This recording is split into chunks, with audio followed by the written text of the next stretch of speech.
Hey everybody, I'm Randy. Hi, I'm Bobby. And I'm Jake. And we're doing we never decided on what we're calling this. We're doing an interview. I guess this is technically the addendum to Groundcast Day. Yep, so this is Groundcast Day, episode 53. In a way, yeah. Featuring Jake of Biblically Bad Idea. Yep.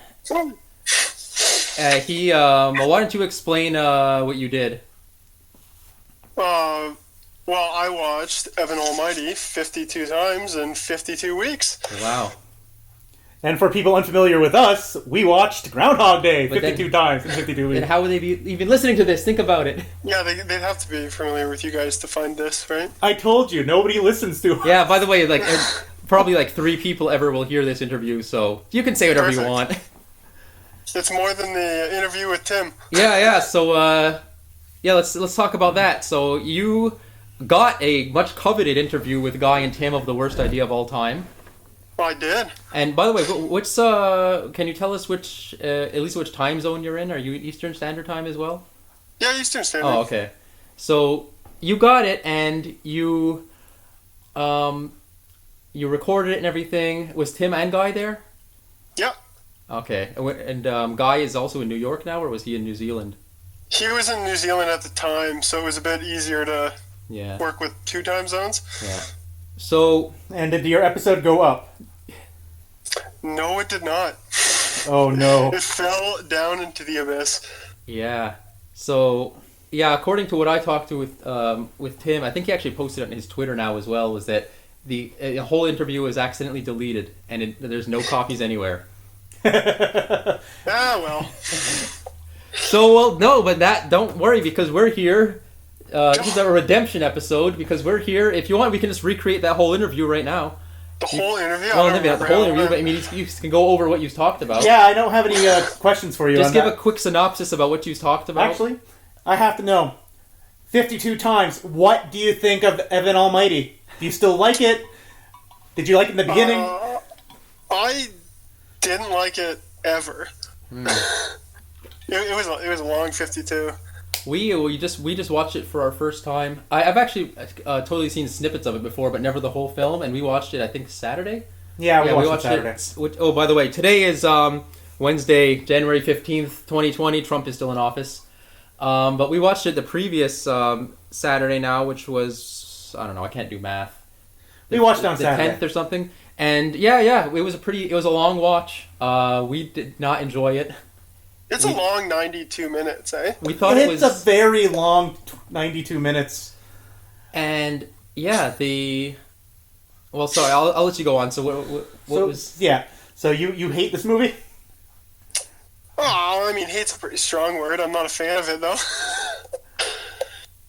Oh, I understand it. So, though, let's keep things a little bit more positive. What did you like about Evan Almighty?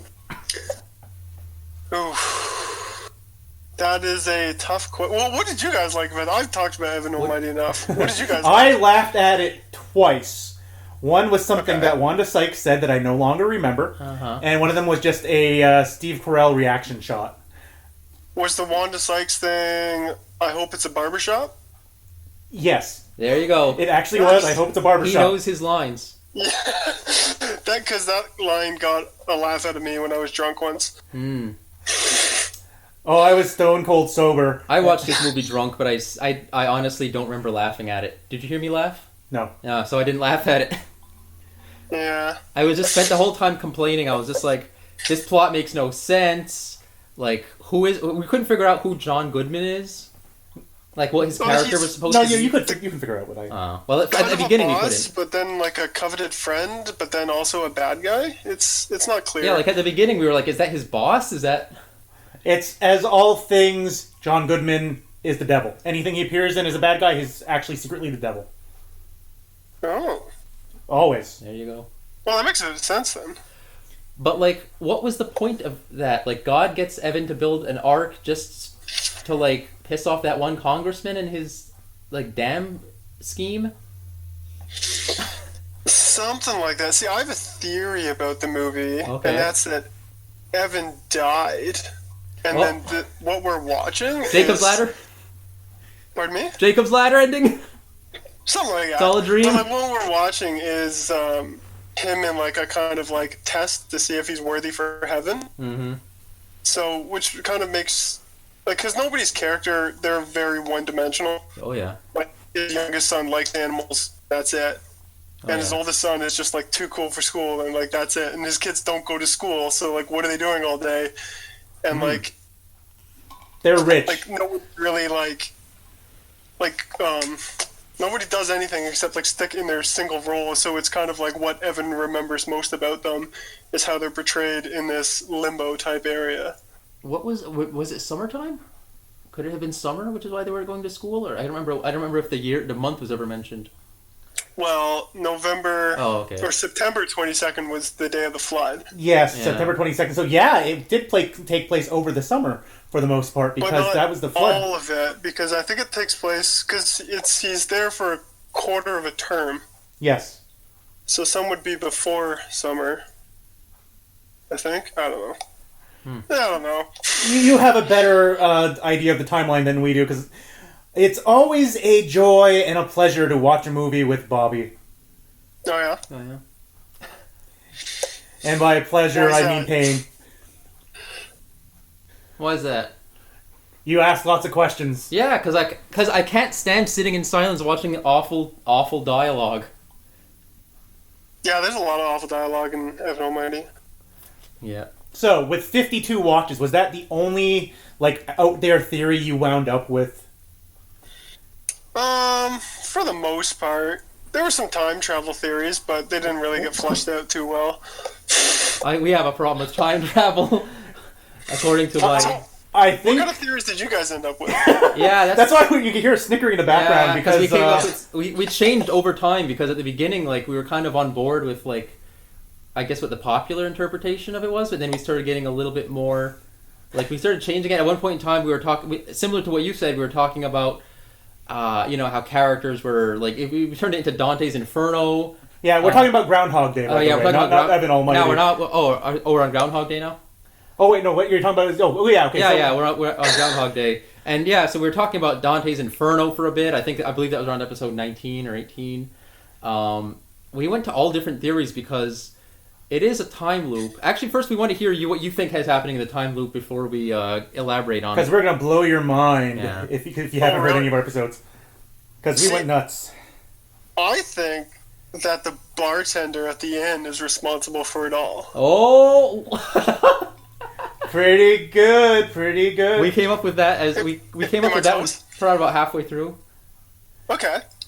So our big unifying theory of Groundhog Day, which is I didn't check. So for Evan Almighty, did you watch it with somebody else, or was it just you alone every time? Plus just me every time, but once. That's painful, man. That's painful. So yeah, we had time to play off of each other for a lot of this. So the big unifying theory is that the time loop. Well, no, we ended up with two theories. Yeah, no, but starting off with the initial theory that what happens at the end of each loop is that Bill Murray dies and his consciousness moves over to down the line to another universe and starts all over again on that same day until he goes brain dead. So we thought that there was a loop. So the first thing I guess the first major theory we came up with was that there is a time loop, and then we were talking about like how we thought that you can't really reverse time. So we ended up believing that maybe Bill Murray's, like, he lives that day and then maybe his body just drops dead and then, like, his consciousness goes over to the next reality. Because then, like, I'm like, you can only have one soul, man. How can you have a soul in multiple bodies?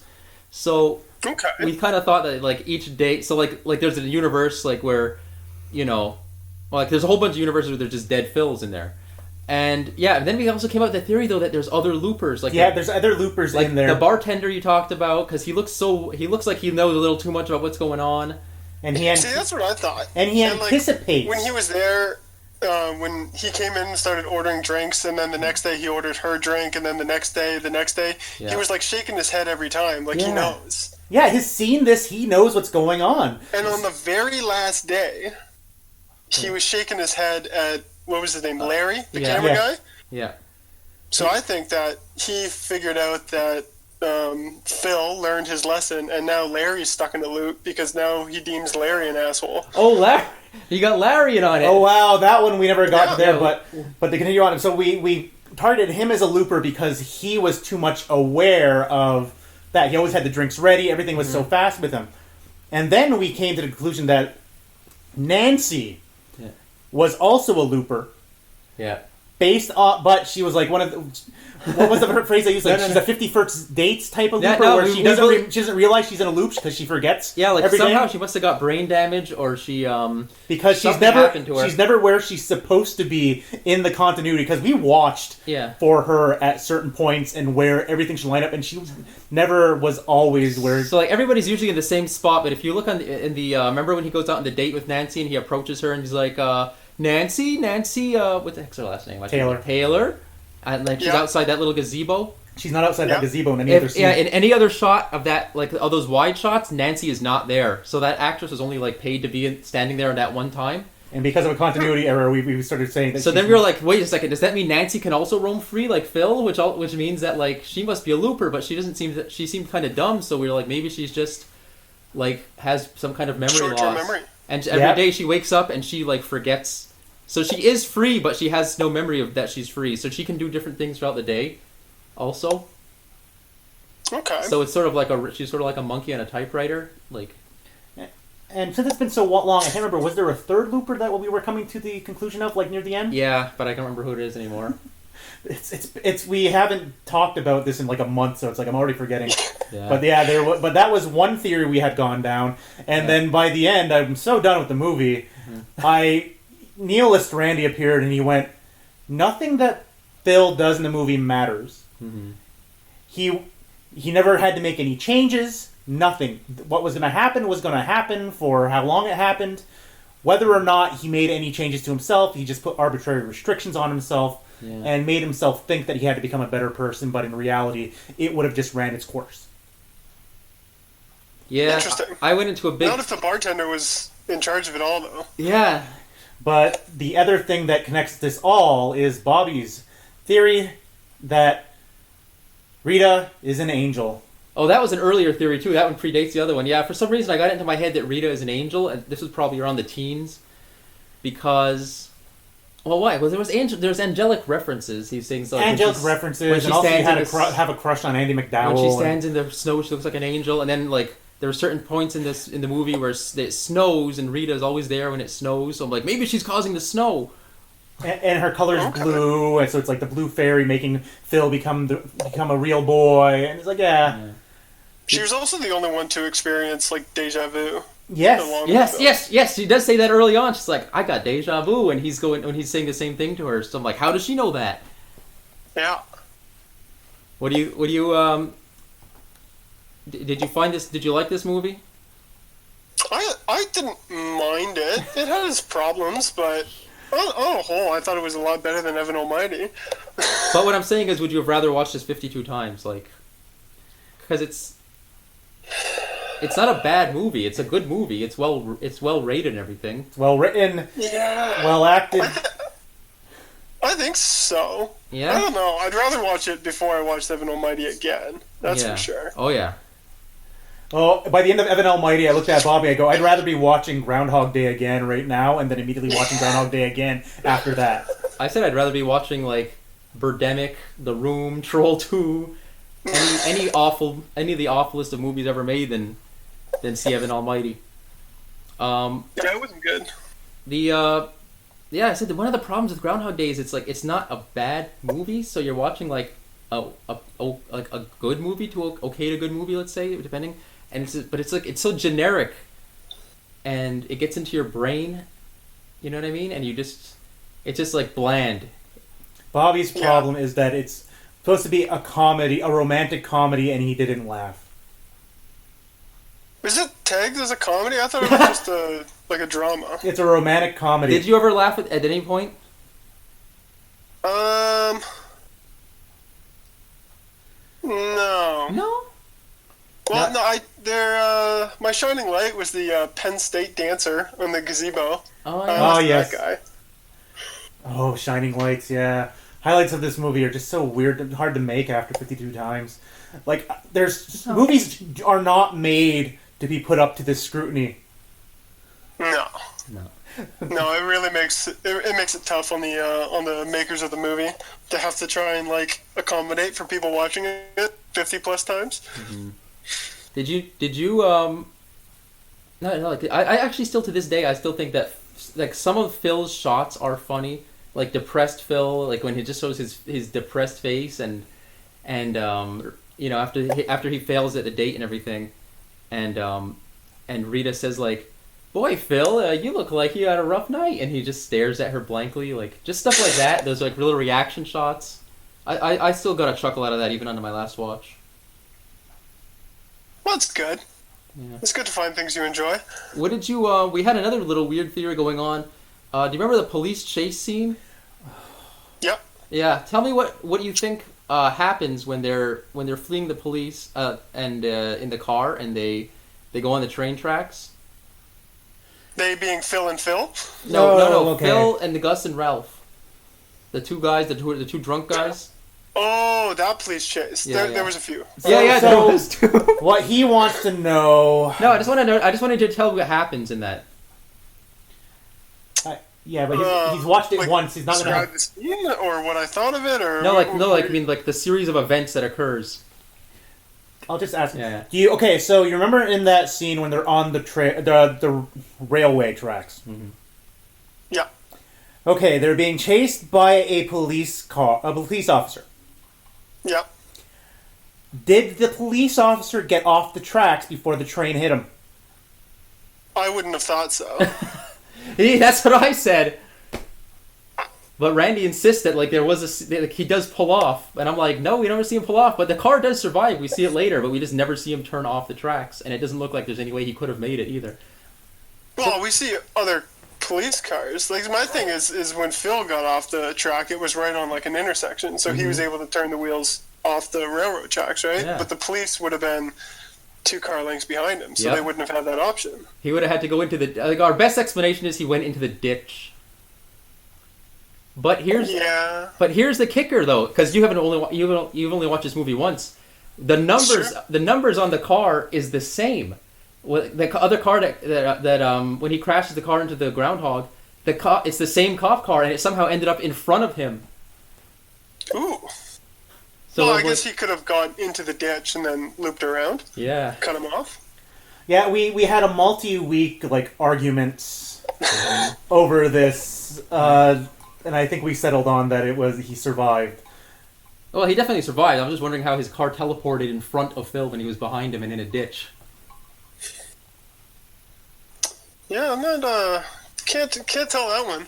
I got a question for you. Phil is staying at the bed and breakfast. Yeah. How far away from that is how far away from the Groundhog Square is the bed and breakfast? See, it's kind of weird because he walks the Groundhog Square every day, but he also gets dropped off there from the inn, which it looked like the inn was right across from the Groundhog Festival. Yeah. No, that's the hotel. The bed and breakfast is like the house he's in. Yeah, but the hotel where the other people were staying is right across from it. Yeah, it's right across from it. He got to drive from the hotel to his bed and breakfast. Yeah, on the first day. They did drive him there. That's true. But then he walks to the venue every day. He walks in every day. About how long do you think it takes him to walk there? I don't know, because he appears to be late every day, even though he gets up at 6, and then he's like presumably out of his room by at least 6:30 or 7. Yeah, but then like how late could he possibly be? Yeah, as we've established, since we've seen it 52 times, that Groundhog comes out at 7:20 a.m. So he's got an hour and 20 to get there, and yet seems to almost always be late, except for a couple of shots towards the end. So, like, how long is that route? Was on the 3rd day. He doesn't interact with anyone, and he just runs, like, right out of the house. Yeah. Yet he still meets Ned in the same spot in the middle of the road. That's right. Oh, right. We left out that theory, too, that Ned's the devil. Ned's the devil. That this is all just one big hell for Phil. Yeah. We can't take credit for that one though. That was that was on the internet before we got to it. Yeah, that was off of Reddit, and we just kind of started going down that rabbit hole. Okay. I feel like we've talked a little too much about Groundhog Day, so what else is there anything you want to talk about specifically for Evan Almighty? Evan Almighty. Oh, I've done a lot of talking. I've done a lot of talking about Evan Almighty. I'm sick of Evan Almighty. Yeah, that's how it is, but it's like, you get us here and you get us to start talking about Groundhog Day. We can still keep talking about Groundhog Day. I think I have enough information in my brain to talk about it for hours. Okay,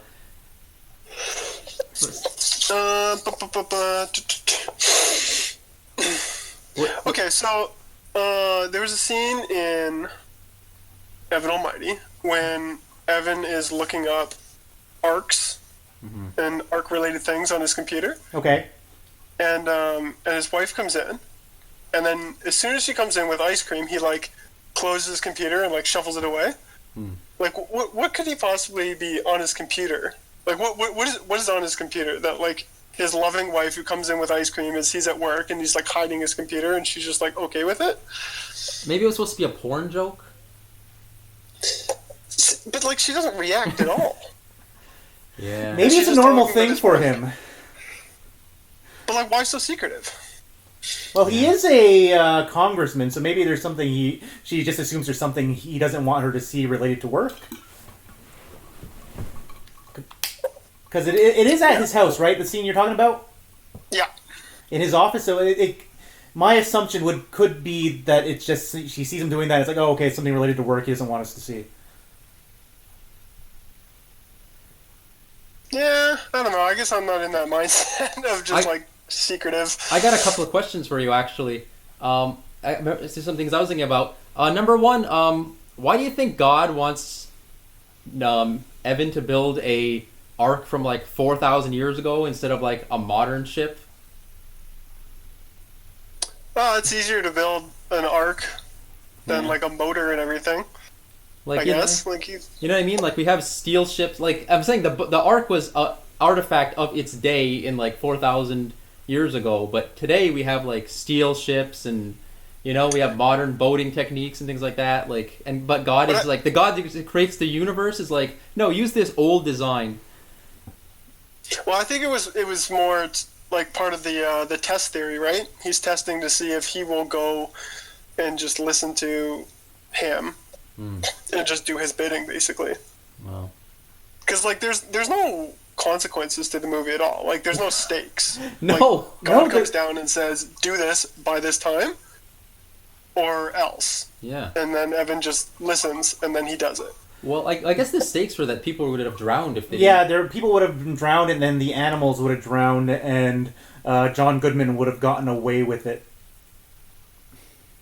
Well, would he have, though? Yeah, because, I don't think Evan's party also looked into it. Not everyone was fooled by John Goodman's wanting to destroy the world or whatever.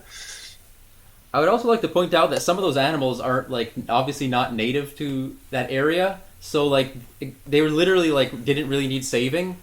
Like, if you got lions in Africa, like, you don't really need to save them from being a flood in America. Yeah, it was a pretty small flood as well. Yeah. Yeah, it literally only flooded a neighborhood. Well, for only a few minutes as well. Like, it didn't, like, people weren't really displaced for long periods. It wasn't like Katrina where people were losing their homes. It was almost like a wave hit it, and it was like, all right, the end. But it was very central, too, because if you, like, during the final scene when it's, like, going through the town, like, where the boat is, there's water, but, like, 2 streets over, there's 2 inches of water on the ground. Yeah. It's like, from what I understand, is they put that dam up, and then in that valley there, that's where they built this housing project. Is that sound right? Yeah, something like that. Like, they blocked the dam. But even when they did, like a before shot, like when Morgan Freeman took him up and he's like, oh, this is where you live, this is what it used to look like. Like, there wasn't, like, a lake there. There was, like, a small river. So I don't really understand, like, the big buildup of water, like, it's not coming from anywhere. It's just kind of there. Yeah, it's like the physics of this don't really match up with reality. And how in a drought, where it's the driest, hottest summer on record, that about 30 seconds of rain makes a dam overfill and blow up. Yeah, so it wasn't very long either. Yeah, I mean, if somebody could do the math on that and how much raindrops it would actually take, I don't think it would probably be quite a long time. No. Did you see Bruce Almighty? Pardon me? Have you seen Bruce Almighty? Oh, I watched it once at around week 50 or so. Did it I did a back-to-back. enhance your viewing of Evan Almighty? I thought so, because it kind of like... Honestly, because they're directed by the same dude. Oh, it was actually directed by the same guy? Yeah, Tom Shadyac or something like that. Also, this was his last movie in Hollywood, Evan Almighty. So he pissed off a lot of people to make it. Oh. And it tanked, and he did not recover. Yeah, Tom Shadyac. But I mean, was there like scenes in like the Bruce Almighty that explained things in Evan Almighty, or like was there a callback jokes or anything like that? Well, Evan was the bad guy in Bruce Almighty, which is kind of weird, because he was like the antagonist, and now we're just supposed to, like, he's our hero, even though the whole first movie we watched him be an asshole to our hero. Mm-hmm. But I also thought that Bruce Almighty... Did you see Bruce Almighty? Years ago, yeah. Yeah, because there's the scene where he's all like, "Smite me, almighty smiter," and then, like, the whole movie goes on, and then at the end of the movie he gets, like, hit by a truck or whatever. And I kind of think that in that scene he got hit by the truck and everything else was, like, in his head, such as Bruce Almighty, or Evan Almighty was all, like, whether or not he can get into heaven, and Bruce Almighty was all, like, he was in a coma and everything happened was in a coma, and God was just trying to, like, show him how to be a good person.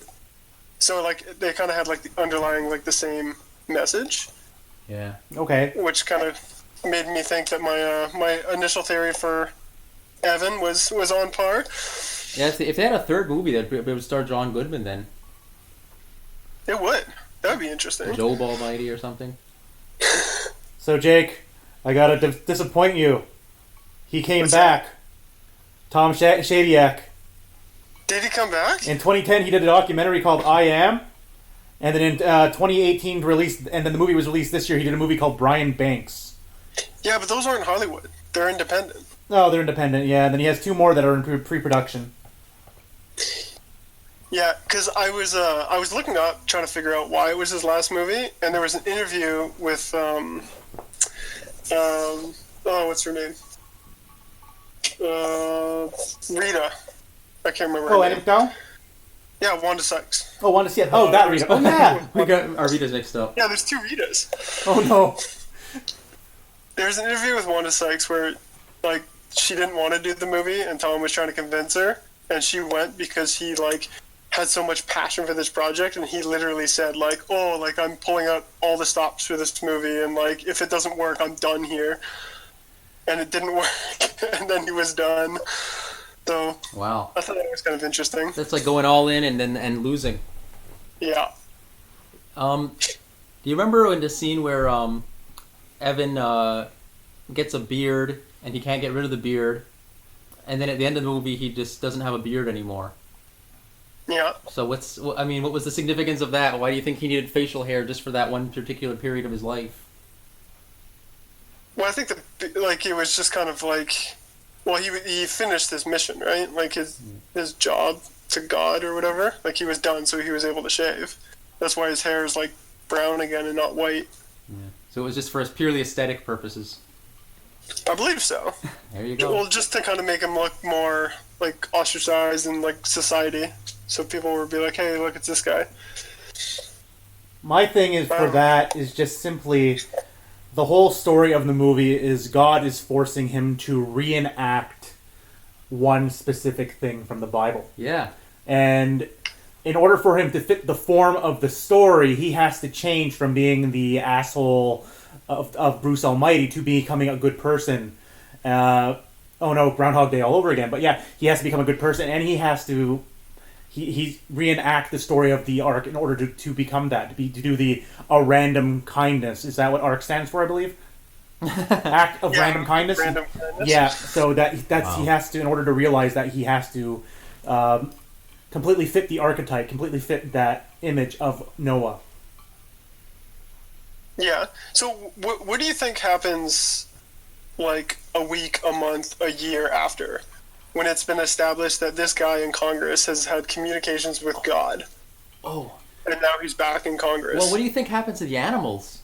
Oh, the animals just showed up on their own. They all. I mean, they all just went back away. Yeah, but like a week out, I think is still very much in the news cycle. I think that John Goodman is getting roasted in the media. Did he get arrested? He got arrested. Yeah. Okay. So yeah. I think that you said a week, a month, a year. I think that just with like he's in Congress, right? Yes. And now it's been established that he's been communicating with God. So now, like in this universe, like God is 100% confirmed. Yeah. Yeah. That's something I kept asking him, like, which party, like, who are his constituents? Is he an independent? Is he a Republican? Is he a Democrat? Like, what is his political leanings? Because depending on where you are... Out, but his tie kept changing. I thought they all wore either a blue tie or a red tie. That's what I thought, yeah. But he had a bit of both. He goes all over. He's like a centrist all the way through. So depending on where he falls in the spectrum, either that is a boon for him because he literally spoke with God and he's not just crazy. Yeah. So but it's he can also use that power to just pass whatever he wants. Oh, God wants this. God wants this. Yeah. But I think the like person he would have become... all the way to, like, presidency, right? Yeah. I think that's what would eventually happen. Not in a year out, but he would have... Like, give it, like, 5 years, 10 years, he would have ran for presidency. I think he would have been, by now, president of the United States, for whichever party he was in, as the guy who talked to God. And what do you think he'd do with his presidency? Well, we know that he's also kind of a environmentalist now, as per the right the whole saving of the animals bit. So I could see him leaning heavily into like reduce the coal, reduce the like, you know what I mean? Like go down the environmental route. We gotta stop global warming, people, or we're gonna suffer another flood. Yeah. You think he'd stick with it? Like, how many people, like, learn a lesson but not really change their overall life? You gotta remember movie rules. Okay. You learn a lesson in a movie, you never forget it until the sequel, in which you have to relearn it again. I was thinking TV rules, where after the half an hour passes, then you no longer learn your lesson. Yeah, like Groundhog Day, you just regress mentally, like a Nancy. I would ask you a question, too. I forgot what I was going to say. Do you know where what state Evan is from, and are you in the United States? I'm in Canada. We're in Montreal. So I guess you wouldn't know this, but do you know if like people what state Evan's from, and if people are just allowed to run in any other state? Yeah, I tried to figure out how U.S. politics works, and I couldn't really do it. Yeah, we spent 10 minutes just trying to figure that out. It's like, how is he running in a different state from where he lives? But he's from Buffalo. New York. He's a news anchor in Buffalo. Yes. But then I guess you get appointed as a congressman for that state, and then those move to Connecticut? Yeah, something like that. Did he campaign in Connecticut, and run there? Because it doesn't make sense to me, like. Yeah, he moved to Virginia, so maybe he is a Congress critter for New York then. So at the end of like Bruce Almighty, he's in New York and then decides that he's going to move to Virginia and run for Congress. He might have had to have moved to Virginia. No, he ran in Buffalo. Okay, but then that was something we didn't understand. But then why do you move to Virginia? To be closer to the Senate. Oh, to be closer to Washington D.C. To like someone in Vancouver gets elected like MP, and then they just move to Ottawa. That's it. Yeah. Oh, okay. So he wanted to be closer to Washington D.C. Yes, I guess. Yes. Oh, okay. You know what? I must have been confusing like state Senate with federal Senate or something like that. Yeah, I don't really know. Politics isn't our understanding. I got another thing I was going to say that you asked about what would happen to him. I think that if you like provably talk to God, you would have a line of people outside your house every day petitioning you for stuff. I know. And on the internet. And on the internet and everywhere, like people would be constantly asking you for favors and. like you'd be like a celebrity, but in a bad way too, because like you couldn't walk around, like you'd be swarmed by mobs everywhere you go. It wouldn't be fun. So, I got a question for you guys. Mm-hmm. Yeah. What is the significance of the amount of money Rita bids on Phil? Oh my God! We got into a gigantic argument with the people of. We didn't get into an argument. We had a big laugh about. Well, sorry, a one-way argument of us yelling at the screen because for anybody listening to this is regarding Groundhog Day. Groundhog Day, yeah. In the somebody I think it's Wikipedia. No, it's IMDb trivia decided. Oh, no, that's a terrible place. They decided that. Do you want to get the real quote, or should we just paraphrase it? We'll paraphrase it. Okay. I remember the amount. They decided that. How much is it? $339.88. $339.88. Yeah, $339.88. They said their theory was that that is the amount of days that passed between the year 1900 and the day the movie was released, January 1st, 1900, until the day the movie was released, not counting leap years. And I respond to that with, what? Who cares about 1900? Like, the first Groundhog Day was in the 60s, so it wouldn't even matter. It was an arbitrary number, but I think it was just like, what is the largest amount that she might be carrying around with her that is an odd number? Let me get the exact. What'd you say it was? $339.88. 88 cents. Yeah. Maybe there was a subtle white supremacist message in there with the 88. Not in 93. No, and I don't feel like grabbing the notebook that I always referred to but never actually did anything with that actually has all the numerology stuff that I was working out in there. Yeah, we just thought it was a random arbitrary number at the end because I think people would dig too deep into that. Why do you think it means something? Well, going off your theory that Rita's an angel. Oh yeah. It could have been how many days that he was in there. Like that he was in there. Well, 33988. So that's 33,988. And how many years is that? Well, I was thinking more just 339 days, and then like 0.88 of a day, because the day is not done yet, right? It was only like 10 o'clock. But then he would have only been in there for like a year. That's not very long to be looping. I think any of us could pull a year. Any of us, I think, could pull a year. I think that it was the implication, at least from the director, was that it was at least 10 years. Where was that implied? It was no. I mean, it wasn't said in the movie, but the director said it in interviews. That multiple interviews. First, he had said it was 10,000 years, and then he came down to like 10 years. 10 years. So if you work backwards, that's a bit of a fall. Yeah. He's just like, that's a little too unrealistic. How about 10 years? Because the whole idea, according to like all the commentaries and the interviews that we had looked at and stuff like that, is that they wanted something realistically where he could learn a skill, like become an expert in a skill. Yeah, remember, he learns piano and ice sculpting and all these things. And it's like, how long would it take on average for a person to learn a skill? Well, 10,000 hours, right? Yeah, 10,000 hours. And then they worked from there and went, what are the different skills? And they came up to about roughly 10 years is what they were saying. Like, to realistically for him to, with him futzing about before he starts learning these skills and becoming master of all these skills. And they landed on 10 years. Okay. So if we were to 339.88, yeah, like we said, that's under a year.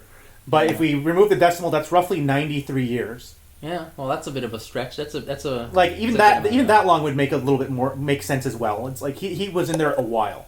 He was languishing in a while. But as I said, in my other theory of universal energy conservation, and I'm like, the fact of the matter is, you can't like. I was telling him, like, you can't really, like, the sun burns, right? Like, every day the sun is burning. Yeah. So you can't, like, unfuse those, like, you can't undo those hydrogen atoms from turning into helium. People eat, and, you can't undigest that food. So, like, going back to, like, I said, the only theory that makes sense in terms of physics, if you take out anything supernatural, is, like, it's a multiverse, and each one like that was like basically a whirlpool, like a completely natural event where like time decided to like split off into about a few thousand different timelines, like different dimensions.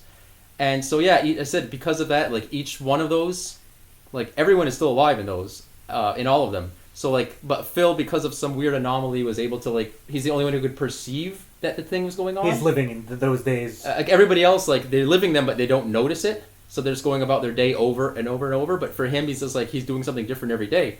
So like by the time it finishes and all the universes release, like there will be a Phil, like who's in the process of learning the piano. There'll be like the Phil who got smacked by Rita. There'll be like every Phil will be different in all the universes. There's going to be the Phil who's going to be spending his life in prison because he went on a killing spree. Yep.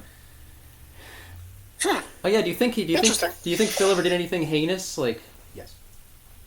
Pardon me? Like, do you think Phil ever did anything like, do you think he ever went like? I mean, it shows it a little bit with him kidnapping the Groundhog and stuff. But I mean, do you think Phil ever like went totally nuts and committed murder or anything like that? Oh, probably. Yeah. Yeah, we had a theory that he was trying. He was like maybe not. He was trying to like. I feel like it would stay with you, right? Yeah. Like if he went on a spree of like the whole town. Yeah. And then like you wake up and like you still have like that knowledge that you've done that, right? Yeah. But yeah. So I'm gonna say no. 10 years or 10,000 years. It's like with time, things can wear away, especially if you kind of lose it for a couple of thousand of years because you're just living it over and over again. Well, that's fair. But if it's only 10 years... If it's only 10 years, yeah. That's not even a life sentence. No, that isn't. What do you think is going to happen at the end of after this? Like after, and for Groundhog Day, I'll put that question. What do you think Phil and Rita are, they kiss, they sleep together in the bed, they wake up and they kiss and everything, and they walk off into the snowy streets. What happens next? I don't know, because I was kind of confused by, like, Rita's side of things. I guess it makes sense if she's an angel then. But, like, it's kind of established that she doesn't really like him.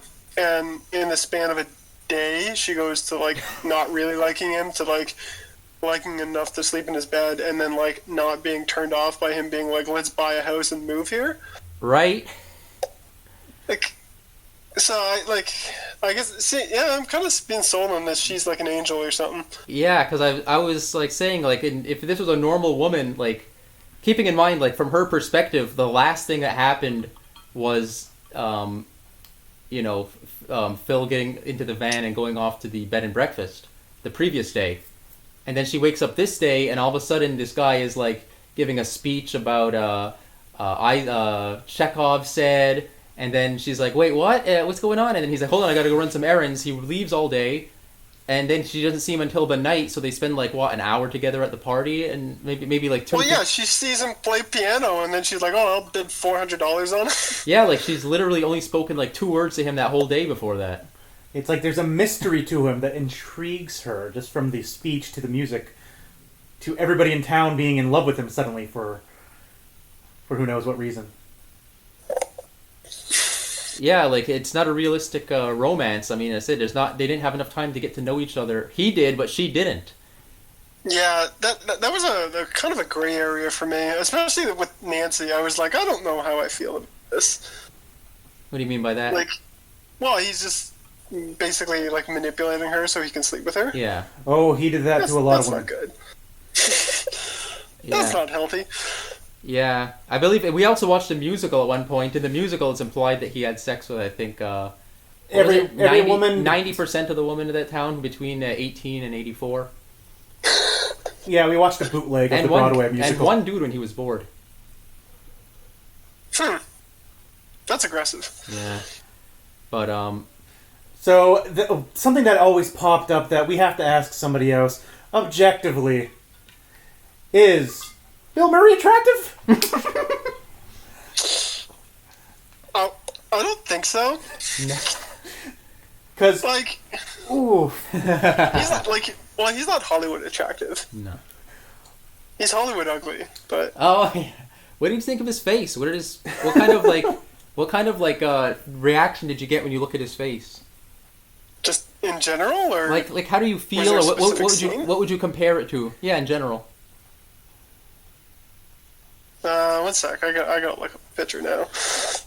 Well, while you're looking up the picture, we're just going to explain that it's like for us, we had seen him so often before. It's just like, oh, it's Bill Murray, whatever. And afterwards, like, oh my god, he's kind of hideous and he's kind of craggy. And oh my god, why did we jump to HD to watch this movie? Yeah, at some point in time, Randy got a Blu-ray of it. Oof.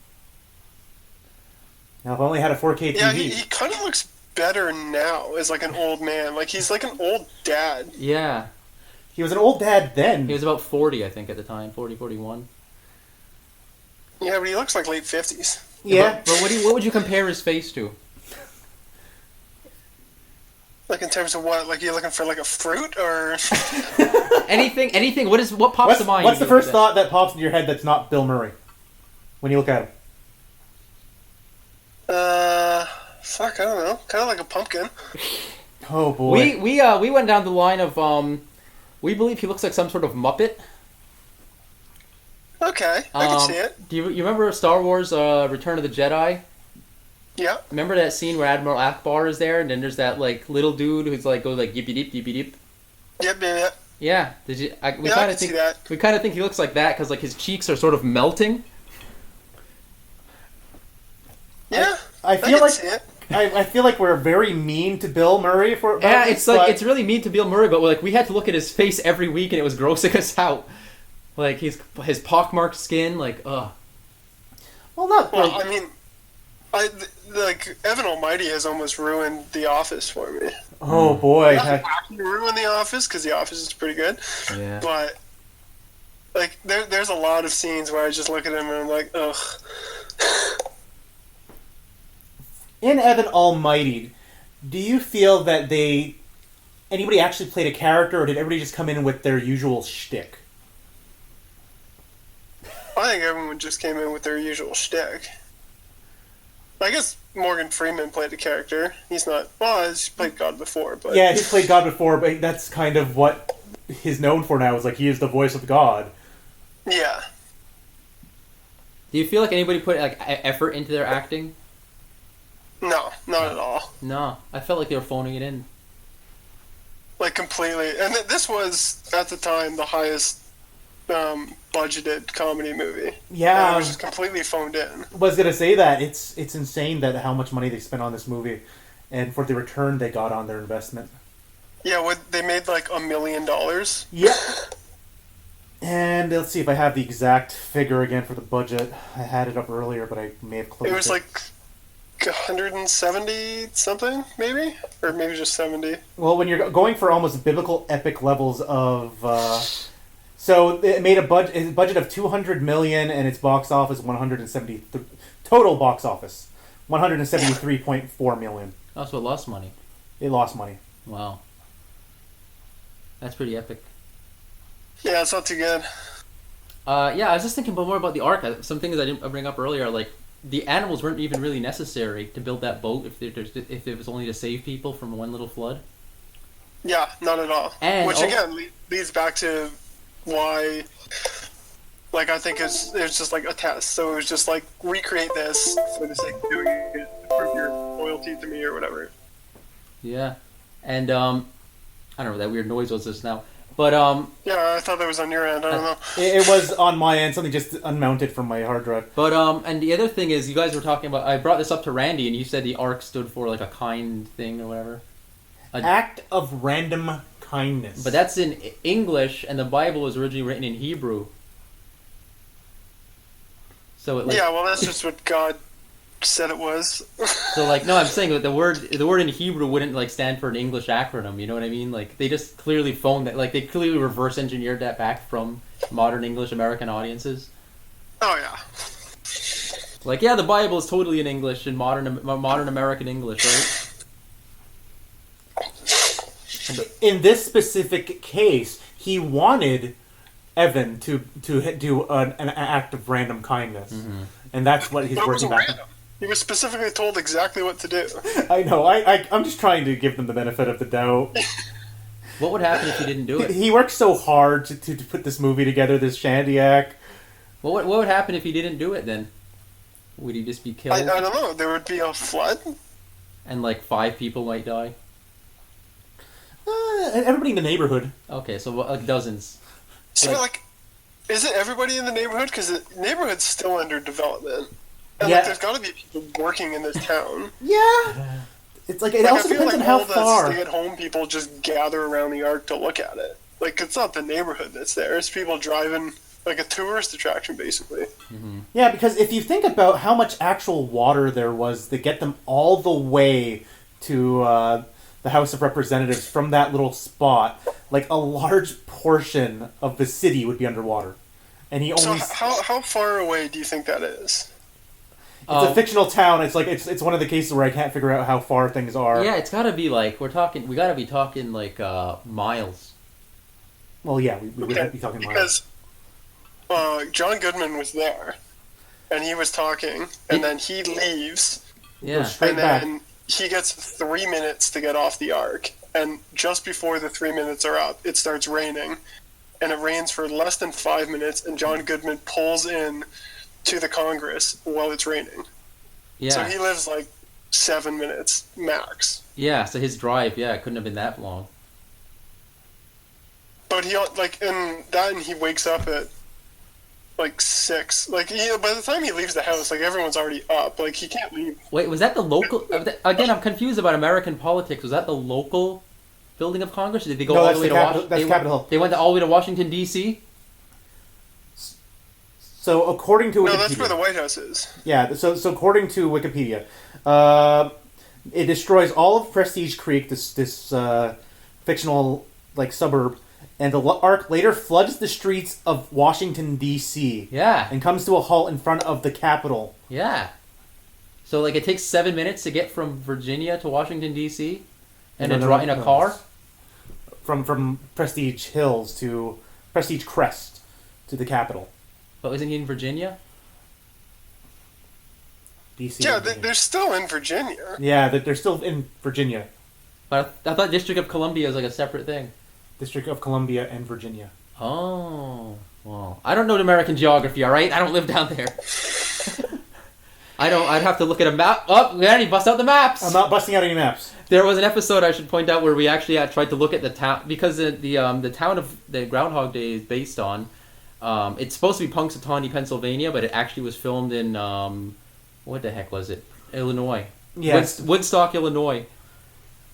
So Okay. we busted out a map of Woodstock, Illinois to try to see where everything was and how long it would take Phil to walk around and things like that, and we did it on the air like this, so the viewers couldn't see it, but and we just talked it out. But yeah, so now we have like a thing with maps and charting things. And where do those those railroad tracks go anyway? So I think... So, funnily enough, we have a family cottage in Wyerton, which is the home of Wyerton Willie, which is Ontario's groundhog. Oh, God. I thought they did a pretty good representation of, like, a Groundhog Day in a small town. Like, it was a bit over the top, but for the most part, like, this town it lives and dies Wyerton Willie. What else do they do besides pull the groundhog out? Like, is there is it like a fair? Well, Wyerton is much smaller. It's kind of like a one-street town. Okay. But they have, like, banners, and they have, like, a kind of, not a parade, but, like, a big gathering of people and cheering and, like, the whole thing. And, like, they have shrines, and, like, everything there is, like, Willie's Hotel, Wyerton Willie this, and then they have, like, big structures of Wyerton Willie, and you can go see his home, and, like, that's all the town has. Did they just do that just to compete with Punxsutawney? Or just to compete in general, like tourism. That's it. The word I'm looking for. I guess. Well, Wyerton Willie's also an albino. Oh. Okay. Yeah. Well, do you know what year it started? I gotta look that up for you. At least approximately, like 1800s or 20th century. No, I don't think the albino groundhog has lived for that long. Not the same. The original Willie died in '99. Okay. So in the '80s. So it is a new thing. It's relatively new. For Wyerton, yeah. Yeah, it's not like I'm saying this isn't a tradition that goes back to the 1800s. It's just like somebody was like, "Hey, you know what we should do? Have a Groundhog Festival to get some people to come here." Yeah. Okay. Well, they probably saw Groundhog Day and were just like, "Hey, let's do that." Yeah, like that's what I'm saying. They literally just watched a movie and be like, "Let's copy that." Our town has nothing. Yeah, exactly. I mean, it's not bad. Did it actually improve the economy? Yeah, probably. Well, there you go. At the 2 end to of 4? Can't argue with that. You cannot argue with that. So, as I was saying earlier, I think we should wrap it up. Is there anything you want to say about? We're almost at an hour. Let's get it to an hour. We're at 55. That's what I'm asking. Is there anything you want to talk about? Anything you want to bring up? Do you think you could do this again? I think I could do it again. Like, it wasn't like a toll on my body or anything. It was just like kind of mind numbing. I wouldn't want to do it again. It was a toll on my mind a bit because I was working. Like I kind of work a job that's like kind of requires like a lot of effort, and so like this was like a thing that I grew to hate because it was like an hour 40. This movie's an hour 40, and it felt like forever while I was watching it. And then to even just come here and record this podcast for like 20 minutes, and I was like, God. And then last year too, I also it was here near Montreal. It was very cold, very snowy, very windy, and I got to drive all the way to Randy's house. It takes me like 15 minutes, and I got to warm up the car first, and it was like a hassle. It was like, I'm like, this is like a job. Yeah. And there's no pay. I feel like doing it by myself, I could just do it whenever I had an hour and a bit to kill. Yeah. But then, like, I was typing everything up on Reddit, so, like, yeah. When you're talking, you say it and it's there. When you're typing it, you're like, oh, maybe I could reword this, maybe I could rephrase this, and I'm just like everything took so much longer. Yeah, it's like homework now. Did you ever record? Like, is this grammatically correct? Are people gonna like call me out on this? It's Reddit. They're gonna call you out on it if there's anything even remotely wrong. Did you ever record your voice to keep notes, or like did you keep a pen and paper to keep notes while you're watching the movie? Yeah, I had a pen and paper, or like just my laptop to type up some notes. Yeah. Did you find you were like running out of things to say by the later watches? And I usually found something to talk about, but yeah, it was kind of tough. Yeah, we find it pretty tough sometimes coming up with that 20 minutes of material. I think a few times we even made a rule where like we can talk about non-Groundhog Day things for like 5 minutes. And then So you guys have plans to watch it on Groundhog Day? I will be. Yeah, actually, he was saying that should we continue to watch, like do a forever watch, like what's it called, not the worst Till Death Do Us Blart. With Paul Blart Mall Cop 2. Should we watch Groundhog Day every year? On Groundhog Day? Well, when is it? February 2nd. February 2nd. It's coming up. That's from the musical. Yeah. What is the day? It's a Sunday. Sunday? I think I could pull it off. I think I'd pull off one, and then we'll see. We'll go from there. Technically, I'm still watching it, but I have to catch up because I wasn't feeling great the last couple weeks. I actually have been continuing to watch it. Yeah, Randy didn't quit. He's still. It's just like I said. I owe a couple to the bank just because some stuff happened, and it's like I haven't been able to watch it. So it's like I have to watch it like 3 times. Oof. I did a 3 times in a row watch. Oh, how was that? Because I was going on vacation for 10 days, and I'm like, I don't want to watch this on vacation. Oh. I did that, yeah. It sucked. What's the runtime on that, on Every 92 minutes. So it's another about half. I think it's 92. It's a little bit shorter than Groundhog Day, actually. Yeah, so it's not too bad, but like 3 times in a row, that's just too much. There was one time where I watched the movie in the morning. At the morning of the recording. Bobby was running late, so I put it on. I started watching it again. He got here at the halfway point. I stopped. We did our recording. He left. I put it back on, finished watching it, and then turned it on and watched it again. Why would you do that? I was bored. Wow. So, do you have more watches than Bobby then? Oh boy, do I ever! He's got way more watches than me. Yes, it's like I'm almost up to 60 now. Yeah, I won't do that to myself. I said I'm like maybe once a year on the 2nd. That's it. It's like I said, I owe a couple to the bank, but I'm gonna do that later in the week. Like, it's like a bet between you and nobody, and there's no consequences for breaking it. But you know what? You gotta admire somebody who keeps his discipline. But it's the thing is, I don't have to talk about it. I don't have to think about it beyond the watch of it. It's a warm blanket. I can meditate for the hour and 40 minutes and just zone out because I know the movie so well. Could you recite it?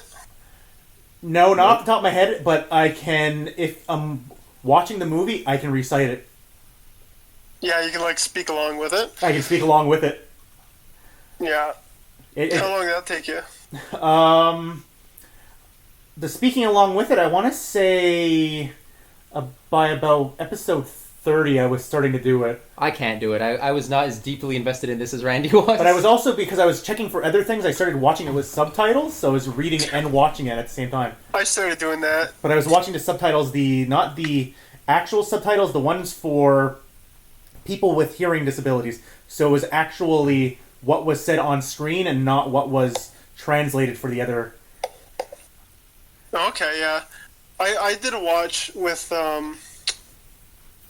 for visually impaired people. Yeah. Oh wow! I didn't have that one. Like, so it described the scene as it was playing out. Oh wow, we didn't do that actually. Yeah, I don't think that one had it for us. But I don't think that was on our disc. Yeah. Was that? I don't remember. There was two really like good ones where it described John Goodman as like an extremely close or an extremely large man having a close-up or something like that. And Morgan Freeman was described as a chocolate-skinned man. Oh my god! Like, oh. That was an American. Yeah, usually, yeah. Translation. Yeah. Wow, I can't believe that and slipped past the censors. Yeah. Well, I guess they can just do whatever they want. Because nobody's checking. Yeah, like you'd have to basically be somebody willing to watch it like that. Did you have your eyes open or closed? I had them open. And you watched? I did do one watch though. Well, I didn't really count it as a watch, so I ended up watching it again. But I listened to. I was going on like a car ride. Oh god. For like a 2-hour ride, and I listened to the movie. The audio. Yeah. Okay, so since we're wrapping up, I need to ask, what was the weirdest watch you had of this? Like, what was the strangest thing? Probably that one where I just listened to it on the way home. I guess it's not really a watch, but I just think that was the strangest. I had thought about doing that, actually, but I never did. What I ended up doing is, because we had watched the musical and had listened to the soundtrack a couple of times, I was trying to figure out where the music would fit into the movie. Mm-hmm. Yeah. So I was watching the movie, and then I'd be like, oh, this is where this song would start playing, so I would pause the movie and play the song. Or I would play the song over what was going on if they matched up, and I did that. It makes the movie so much longer. We should also point out the musicals like how much did that end? How long was the movie? With the musical, you mean? Yeah. The musical's over 2 hours. the musical's like 2 hours and a half. Yeah. But as I said, a lot of it's dialogue, but still, there's quite a few songs in there. Oh yeah, it's a musical. Of course, there's some songs in there. Oh yeah, but I mean, in terms of the runtime, like the music itself actually takes up like at least half of that. It's a musical. Of course, the music takes up half of it. Yeah. So like you extended the movie by like an hour. Yes. At least. Yes. Yeah. So just to wrap it up, is there anything that you talked about with Tim and Guy then that you want to talk about? Or that was lost to time that you want to That was lost to time that you want to make sure it gets preserved? No, I think we did a pretty good job covering it. So, but pretty much the same as what we just did now, for the most part? No, basically, except for all the Groundhog Day talk. Yeah. Thank you for your act of random kindness today of speaking with us about Evan Almighty and Groundhog Day. Yeah. Yeah. So... You guys have a date set with Tim? No, not yet. No, I'm amazed you got it, because I've been having a hard time getting one, but hopefully within the next few weeks. Well, I give him the benefit of the doubt just because of the fact that it was around the holidays. Yeah. So... Yeah, well, anything you want us to mention if we do get an interview with them? Like, anything you wanted to say? No. Like, now you're good? No, I'm good. All been said? All right. He's like, I'm done with this. I don't have to talk about this anymore. All right, well, we'll be putting this up. It should be on YouTube. I'll send a link out on Reddit, and maybe someday like 5 people will hear it or so. Oh man, that's crazy. Once again, this was the Groundcast Day addendum episode of Groundcast Day. Groundcast Day, a Groundhog Day podcast / Evan Almighty, a biblically bad idea crossover episode interview. Yeah, and that's it. I'm Randy, his Bobby, and I was Jake, and he was Jake. Goodbye, everybody. Bye. Bye.